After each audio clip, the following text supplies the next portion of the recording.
我回台湾之后，有几件事情常常遇到。还没有去曼谷之前，这件事情我习以为常。但是呢，曼谷回来之后，我变得超不习惯。明明就是很小的事情，但好影响心情哦。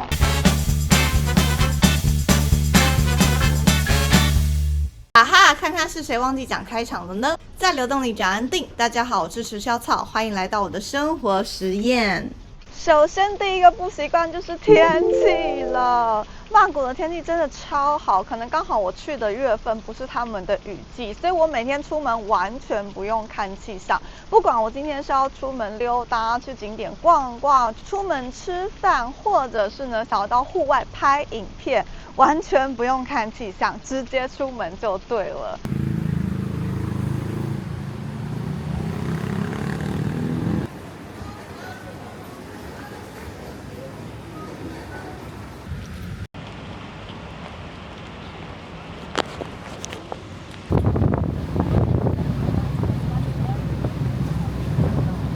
但是回台湾之后，我每天起床第一件事情就是看气象。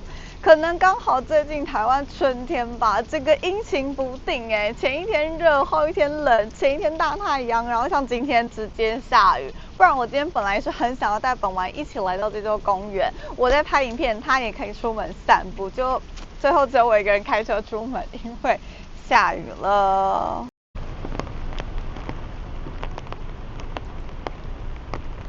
T-O-O 被落后，不对，已经落后了。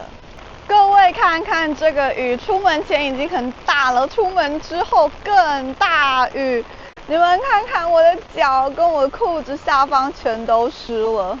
重点是我还把一些冬天的羽绒它收起来了，结果没想到这几天除了下雨之外，温度就降，我又把我的长袖拿出来穿。那这个温度一下冷一下热，一下下雨一下晴天，就变得除了规划呢要照天气参考之外，你连出门都会犹豫一下。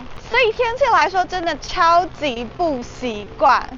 再来就是时间了，在曼谷的咖啡厅跟餐厅基本上是没有时间限制的，不管我在那边办公或在那边跟朋友聊天，我们就是可以很自然的、很chill的享受当下。不管我要在咖啡厅待很久，或者是待一下子就走，都是完全不会有时间上的压力。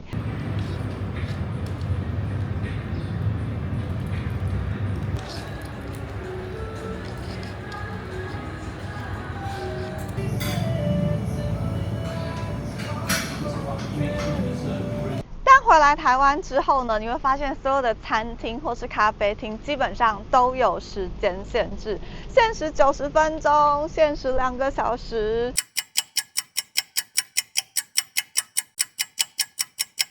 我可能剪片到一半，然后就赶快看一下时间，是不是限时时间要到了，或者是呢跟朋友聊天聊聊，看一下我们是不是聊太开心有超过时间，你就会有一种时间的压力存在。当然蛮多店家非常的好，他们只要没有客满的时候，还是会让你继续待在店里。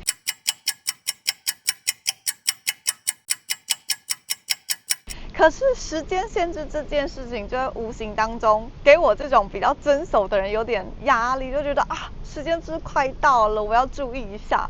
第三个就是物价了，哇！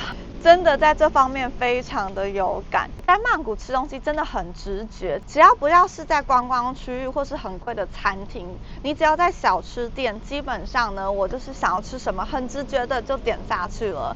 因为物价来说，我就算点了一碗主菜，再点了一个小菜，它加起来也都还在我一餐的预算之内。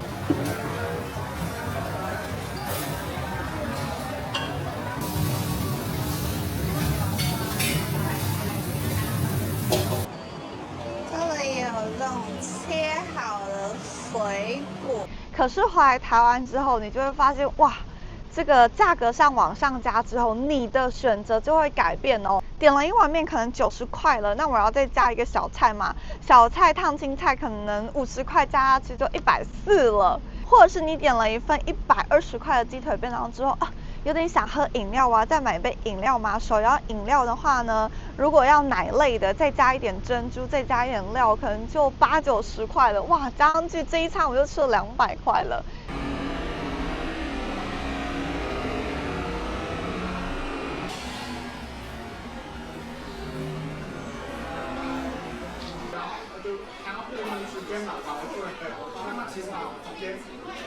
所以点东西就会相对没有那么直觉。你虽然心里有想吃的，但你会往旁边稍微瞄一下价格，确认你想吃的东西总体加起来不会超过你的预算，你才会下去点啊。如果超过的话就，好啦，抉择一下，那我小菜先不要点好了。